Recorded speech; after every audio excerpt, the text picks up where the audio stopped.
اول حاجة علشان ننظم المشروع بتاعنا هنيجي نعمل فولدر جديد sprites واسميه player واحط فيه الجامب والووك والستاند.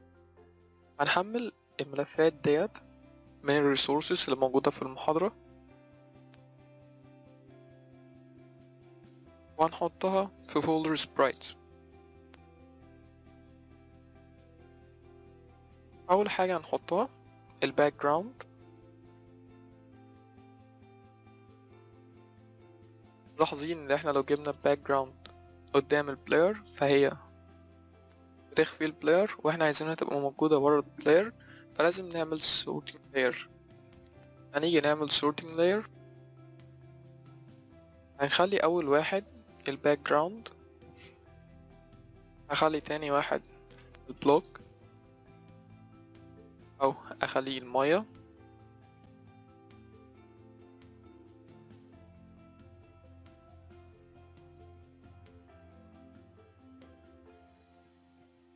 اخلي بعد المية البلوكس، اخلي بعد البلوك البلاير. دلوقتي هاجي للباك جراوند واديلها sorting layer البي جي او clouds، واجي للبلاير عند السبرايت renderer اديله sorting layer player. هاجي دلوقتي هلاحظ ان البلاير بقى هو قدام الباك جراوند. اكبر الباك جراوند اعمل لها سكيل 50 في الاكس، وفي الواي اخليها 20.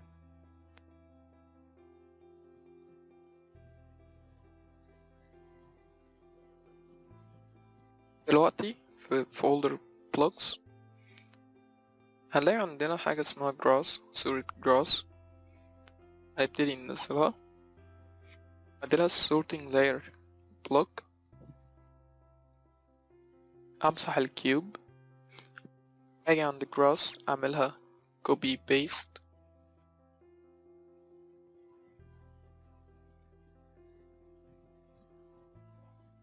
control C و control V عشان نعمل copy paste. اجي اعمل grass center تحتيهم، اعمل له sorting layer block، اعمل له control C control V،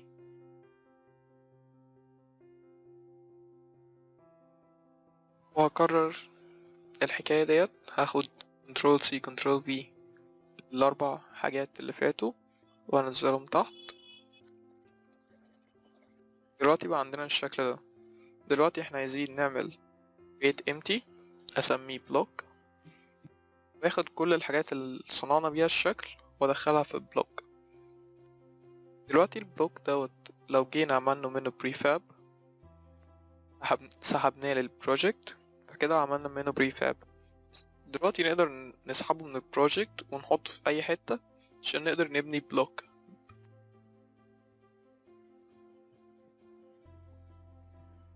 احنا ممكن ندخل على بلوك ونعدل في التصميم هنا.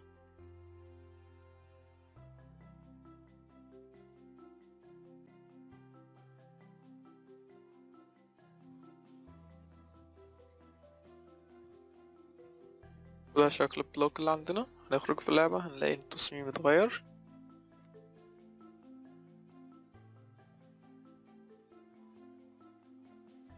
عايز ادي للبلوك باك جراوند، افتح البريفاب اللي اسمه بلوك واديله كولايدر عشان البلاير يقدر يمشي عليه.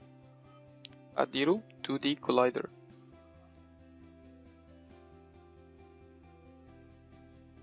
اعمل له ريسيت عشان يرجع لصفر وصفر وصفر، واعمل edit كولايدر واحرك المربع الاخضر وده هو الكولايدر بتاعه.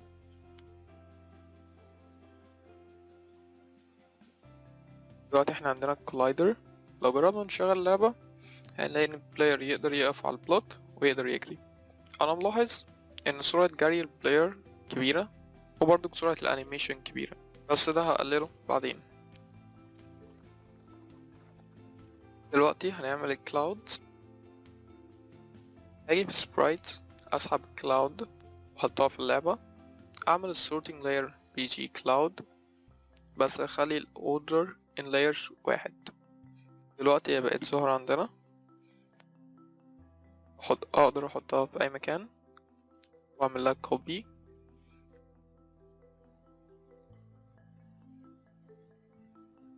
ممكن اعمل لها بريفاب عشان اقدر استخدمها من البريفاب على طول. علشان ننظم المشروع اعمل فولدر خزن فيه البريفابس،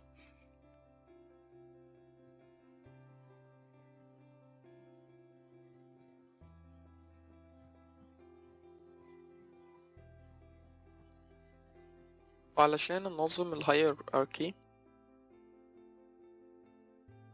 اعمل جيم اوبجكت احط فيه كلاودز،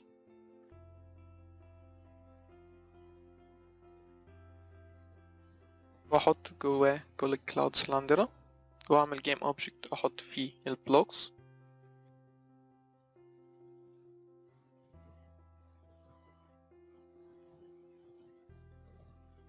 دلوقتي نقدر نحط كلاودز في اللعبة، ونلاحظ انها بتتحط جوه اللعبة عشان نتأكد ان الكلاود شغالة ولا لأ، وعلشان نشوفها نقدر نغير في الكالر.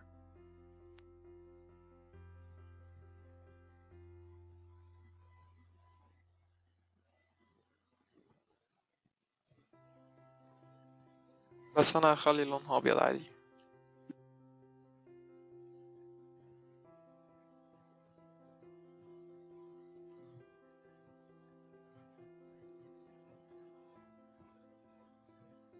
دلوقتي انا هكمل العالم اني استعمل فقط البلوك والكلاود.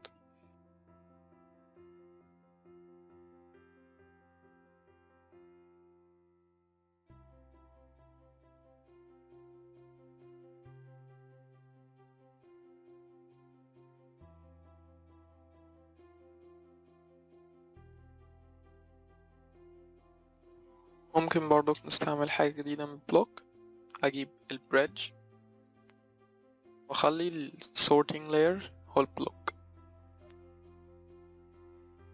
اعمل من البريدج بريفاب، ادخل على البريفاب اعمل له ريسيت في ترانسفورم، ادوس اف عشان اروح للمكان بتاعه، اضيف له كومبوننت البوكس كولايدر 2D، واظبط البوكس كولايدر على قد البريدج بالظبط.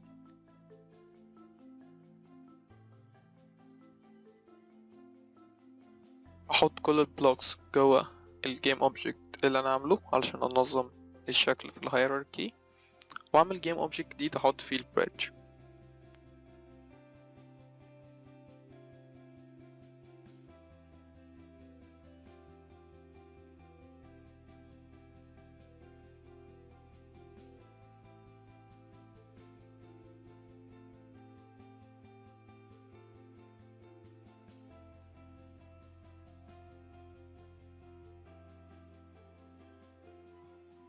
اجرب دلوقتي اشغل لعبة.